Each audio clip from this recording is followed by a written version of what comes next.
সমাজের কোথাও এখন ন্যায় বিচার বা সুবিচার নেই।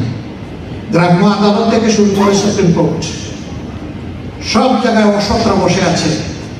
কিছু সৎ মানুষ থাকলেও তারা বড় মজলুম হালতে আছে। তাদেরকে কোণঠাসা করে রাখা হয়, কারণ তারা ইলিগাল ইনকাম জেনারেট করতে পারে না। আমরা এর আমূল পরিবর্তন চাই। ন্যায় বিচারের দণ্ড সকলের জন্য সমান। আল্লাহ সাক্ষী থাকুন, আপনারাও সাক্ষী থাকুন। আমরা জানি না আগামী দেশ পরিচালনার বা সেবার দায়িত্ব কে পাবে। যুক্তির খাতিরে ধরে নেন, আপনারা প্রত্যাশা করেন যে আমরা পাবো।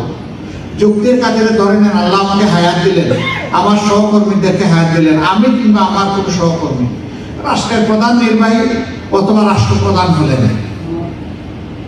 তারাও যদি অপরাধ করেন, যে অপরাধটা আব্দুল হাকিম আব্দুল মুত্তালিব করলে তাকে শাস্তির আওতায় আনা হবে। সেদিনকার আইন, সেদিনকার বিচার বিভাগ দেখবে না উনি প্রধানমন্ত্রী না প্রেসিডেন্ট, এটা দেখবে না, ওনার মুখের দিকে তাকাবে না, বলবে যে যে অপরাধ আব্দুল্লাহ করেছে সেই অপরাধ আপনি করেছেন, আসেন, আপনাকে আসতে হবে। আমরা সেই বিচারটা সমাজে কায়েম করতে চাই।